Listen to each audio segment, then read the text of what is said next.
Hi. In this video, I'll use the graph paper diagramming method to find a valid site swap. Then, I'll show a few ways a ball can be added to or removed from a valid site swap to get new valid site swaps. I'll start by drawing the frame. Horizontal lines will represent throw heights, and vertical lines will represent beats in the pattern. I'll label the throw heights from 0 to a maximum height, which will be 7 in this case.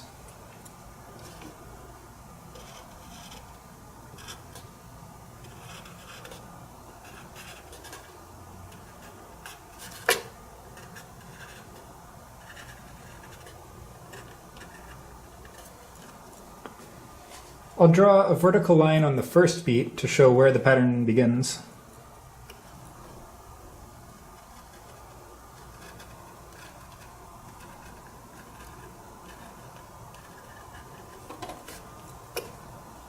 Then I'll label the beats 0 through the period -1. I'll choose 5 for the period here, so the beats will be 0 through 4.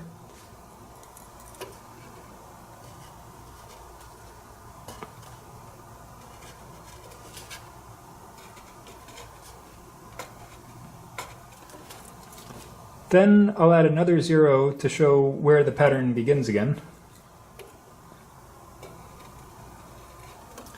And I'll draw another vertical line above that 0.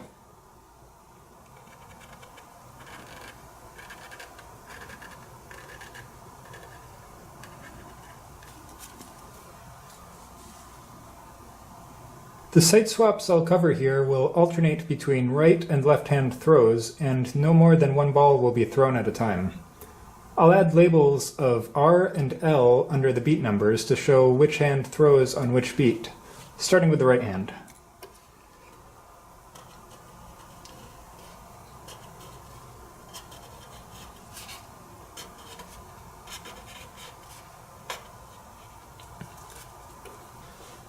Since the period is odd, the second cycle starts with the left hand when the first cycle starts with the right hand, so I'll add a second row of labels.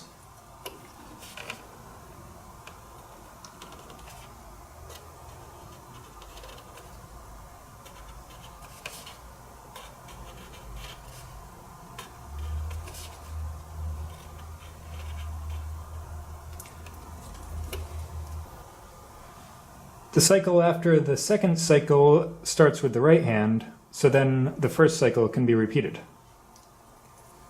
Since the throw height is the number of beats later that a ball will be thrown again after that throw, the ball will be one beat closer to being thrown again with each beat in the pattern. So, a throw will be represented by a diagonal line 45 degrees down and to the right, continuing all the way until it reaches height 0. Since there aren't any throws yet, I can add a throw starting anywhere in the frame that isn't at height 0. I'll choose a height 6 throw, and I'll add it to beat 0.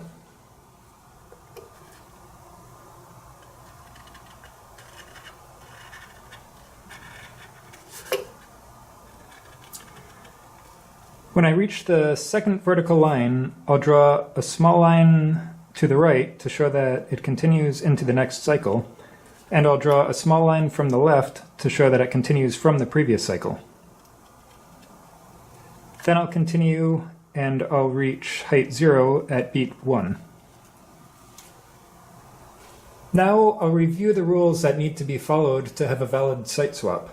First, if a ball is caught on a beat, then that ball is thrown again on the same beat. Also, if a ball is thrown on a beat, then that ball is caught on the same beat. If no ball is caught on a beat, then no ball is thrown on that beat. And if no ball is thrown on a beat, then no ball is caught on that beat. The site swaps covered here will also have the rule that no more than one ball can be thrown or caught on a beat. I'll consider a diagonal line to just represent one ball, so if a diagonal line reaches another diagonal line, then the original throw will be replaced by the new throw. For example, if I add a height 7 throw to beat 4, when it reaches beat 0, it will reach the throw of height 6 from beat 0, and that throw will be replaced with the height 7 from beat 4. This means we won't have to check for multiple catches at the same time. If the rest of the rules are followed, then we can conclude that no more than one ball is thrown at a time. This is because each diagonal line will have a beginning and an end, so the number of throws will always be equal to the number of catches. So if two balls are thrown at the same time and no more than one ball is caught at a time, then there will be more beats with catches than beats with throws, so there will be at least one beat that has a catch but no throw. When we use the graph paper diagramming method, we only need to make sure that no beat has a catch without a throw, and no beat has a throw without a catch. If these two rules are followed, then the siteswap is valid. We can see that beat 0 has a throw but no catch, and beat 1 has a catch but no throw, so this isn't a valid siteswap. I'll need to add at least one more throw to get a valid siteswap. One of the benefits of using the graph paper diagramming method is that just by drawing a throw, the possibilities that have been eliminated by that throw are made clear. If we were to add a throw from any beat that's at the height that the line is on that beat, then the two balls would land in the same hand at the same time. For example, if we were to add a throw of height 5 to beat 1, that would land at the same time as the throw of height 6 from beat 0. And it would be the same case if we were to add a 4 to beat 2, a 3 to beat 3, or a 2 to beat 4. Now I'll add another throw, this time from beat 1. It can be anything other than a 5. I'll choose a 4.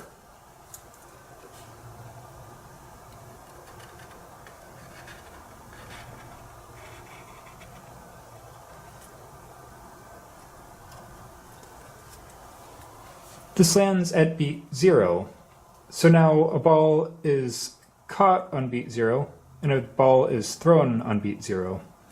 A ball is also caught and thrown on beat 1, and the rest of the beats have no throws and no catches, so they're all zeros.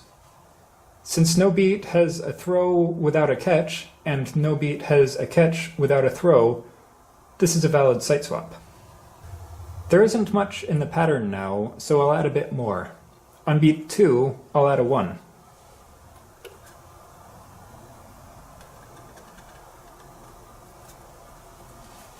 Now we see that beat 2 has a throw but no catch, and beat 3 has a catch but no throw. I'll fix both of these problems now by starting at height 0 on beat 2, so beat 2 will have a catch. Then I'll continue up and to the left until the line reaches beat 3, so beat 3 will have a throw. When I move up and to the left, there's no chance of running into any other diagonal line.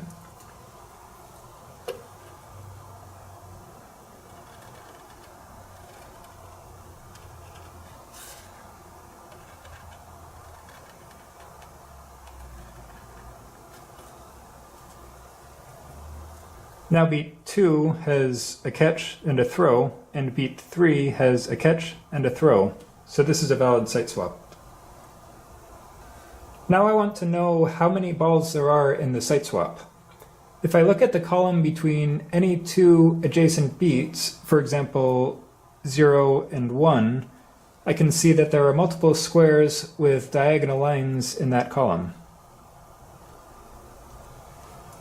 The diagonal line in each square represents a ball getting one beat closer to being thrown again. Since the diagonal lines in a column are at different heights, the balls represented by separate lines will be thrown again next at different times. If a single ball was represented by more than one line, that ball would need to be caught from the same throw at different times, but a throw is only caught once. Therefore, each line represents a unique ball, so the number of diagonal lines in a column is the number of balls in the pattern. There are 1, 2, 3 diagonal lines between beats 0 and 1, so this is a 3-ball siteswap. With each beat, a diagonal line representing a ball will continue down and to the right if it hasn't reached 0, and it will start at a new height and continue down and to the right if it reaches 0. So, Each diagonal line will continue throughout the entire pattern, and the number of diagonal lines will be the same for each column between beats. This means the number of balls will be the same for each beat in the pattern. Now I'll find the total number of times a ball gets one beat closer to being thrown again in the whole pattern. This is the total number of squares of the grid with a diagonal line. I can multiply the number of balls in the pattern by the number of beats, which is 3 times 5 in this case, or 15. I also know that each throw will add a square with a line down and to the right once for each beat until it reaches 0, so the throw height is the same as the number of squares added to the total by that throw. This means I can find the total number of squares with diagonal lines by adding the throw heights. Here we have 6 plus 4, which is 10, plus 1, which is 11, plus 4, which is 15, plus 0, which is 15. Since the total number of squares with diagonal lines is equal to the sum of the throw heights, and also equal to the number of balls times the number of beats, the sum of the throw heights is equal to the number of balls times the number of beats. So, the sum of the throw heights divided by the number of beats is equal to the number of balls. Therefore, the average of the throw heights is equal to the number of balls in the pattern. So, to add a ball to the pattern, we need to add the number of beats to the total throw heights in the pattern. And to remove a ball from the pattern, we need to subtract the number of beats from the total throw heights of the pattern. One way to do this is to add the number of beats to the throw height of a single beat, or subtract the number of beats from the throw height of a single beat.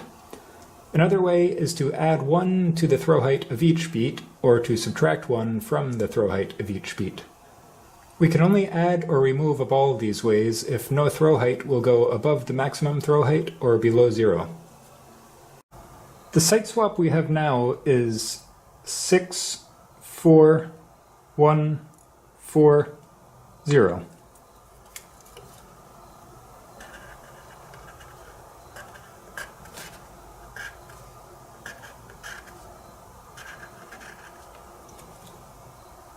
I'll add 5 to the throw height of beat 4 to get a 4-ball pattern. Since beat 4 has a throw height of 0, beat 4 will then have a throw of height 5, so beat 4 will have a throw. Since there are 5 beats in the pattern, the throw of height 5 will land on beat 4, so beat 4 will also have a catch.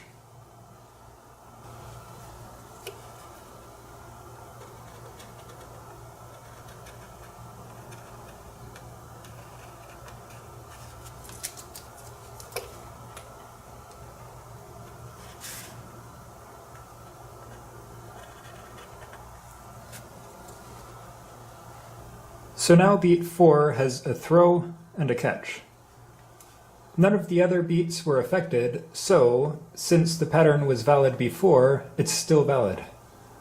This will be the case any time we add the number of beats in the pattern to a beat with a throw of height 0. We get a 6, 4, 1, 4, 5.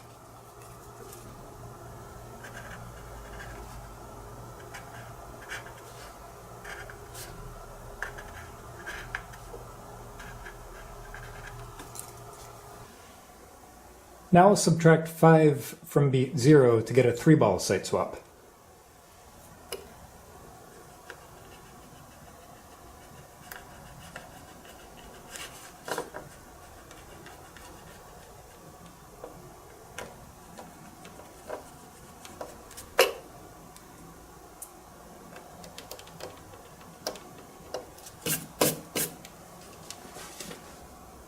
Since the number of beats in the pattern was subtracted, the line has been removed all the way to the same beat. The height 6 throw on beat 0 has been replaced by a height 1 throw, so there's still a throw. The catch hasn't been affected, and no other beat has been affected. So, since we started with a valid siteswap, this is also a valid siteswap. This will be the case anytime the number of beats in the pattern is subtracted from a beat with a throw height greater than the number of beats in the pattern. We get a 1, 4, 1, 4, 5.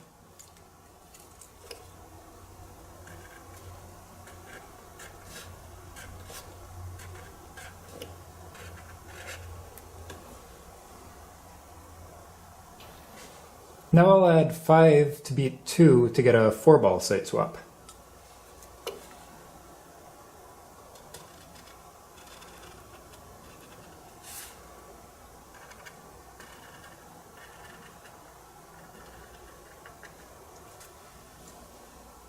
The throw of height 1 on beat 2 has now been replaced with a throw of height 6, so beat 2 still has a throw. The catch hasn't been affected, and no other beat has been affected, so the siteswap is still valid. This will be the case anytime the number of beats in the pattern is added to a beat with a throw of height 1 or more. We get a 1, 4, 6, 4, 5.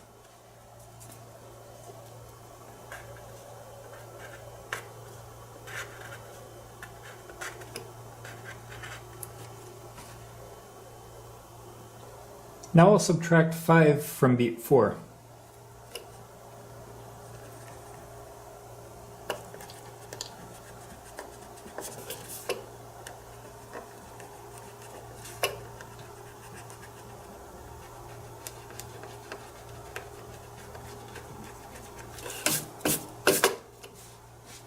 The throw of height 5 has been replaced with a 0, so now there's no throw on beat 4.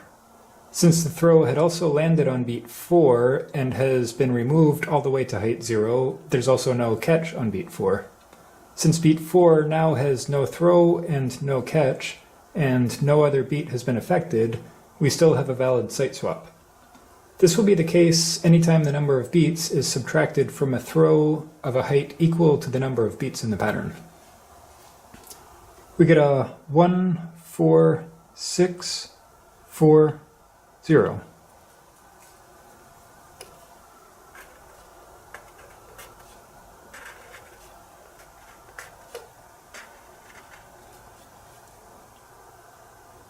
Now I'll get a 4-ball siteswap by adding 1 to each beat. I'll do this by relabeling the throw heights and adding 1 to the bottom of each row.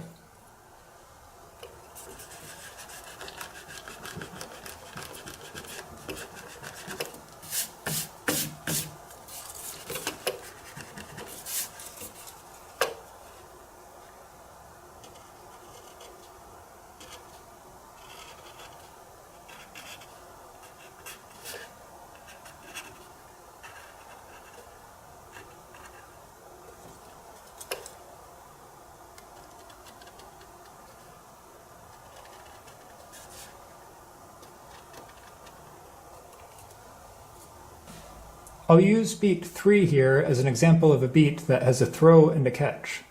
Since it has a catch, the line that had ended at beat 3 will just be extended, so no throw will be added, and there will still be just one throw.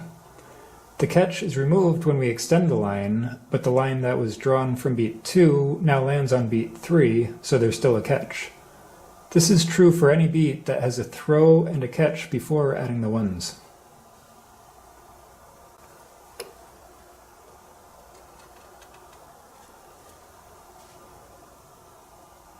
I'll use beat 4 here as an example of a beat that has no throw and no catch. Since there's no line ending at beat 4, a new line begins at height 1, so a throw gets added. The line drawn from beat 3 adds a catch to beat 4, so beat 4 will have a throw and a catch. This is true for any beat that has no throw and no catch before adding the ones. Since any beat with a throw and a catch will still have a throw and a catch after the ones are added, and any beat with no throw and no catch will also have a throw and a catch after the ones are added. If the siteswap was valid before adding the ones, the siteswap will be valid after adding the ones.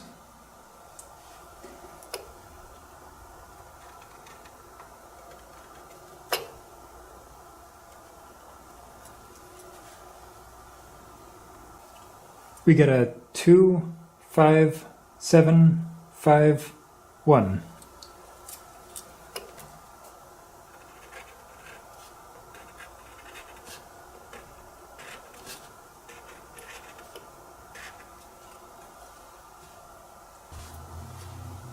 Now I'll go directly to another 4-ball siteswap by adding 5 to beat 0 and subtracting 5 from beat 2.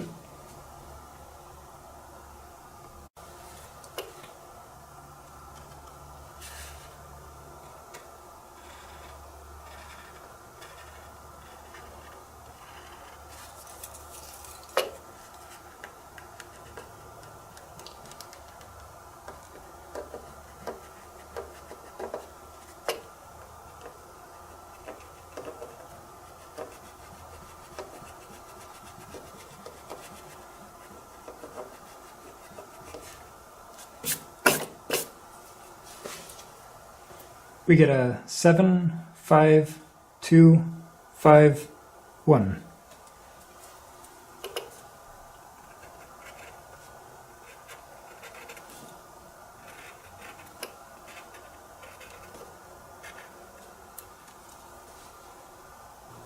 Now I'll get a 3-ball siteswap by subtracting 1 from each beat. I could do this by removing the lines at the bottom of the throws, but I'll subtract them from the top of the throws to show that that also works. When we subtract the 1, any beat following a beat that had a catch and a throw of height 1 won't have a catch anymore because the 1 that was removed from the previous beat no longer lands on that beat because it was erased to 0. Also, any beat following the 1 doesn't have its throw replaced when the throw is removed from that beat by subtracting the 1. So any beat following the catch and a throw of height 1 will have no catch and no throw after subtracting the 1. For example, beat 0 follows beat 4, which has a throw of height 1. When we subtract the throw of height 1 from beat 4, beat 0 will no longer have a catch. No throw will be added when we subtract this, and the throw that is currently at beat 0 will be removed when we subtract the 1 from beat 0. So beat 0 will have no throw and no catch after subtracting the 1s. The only other possibility is that a beat follows a beat with a catch and a throw of height 2 or more. In that case, the catch can't have been removed since only 1 was removed from the previous beat. The throw from the previous beat that was 2 or more has become the new throw for the beat, replacing the throw that was removed from the beat when the 1 was subtracted. For example, beat 3 follows beat 2, which has a throw of height 2.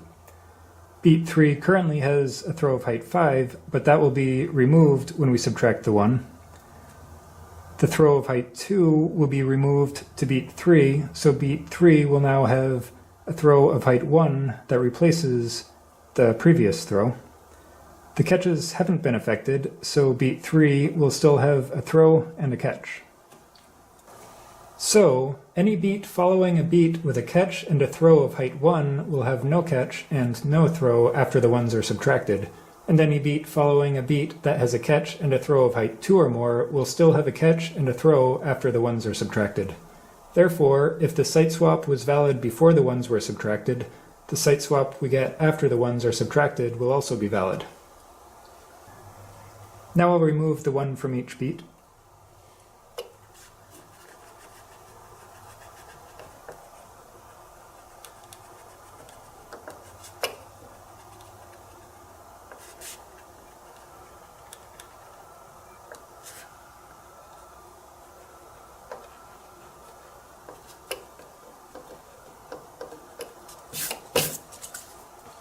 We get a 0, 6, 4, 1, 4.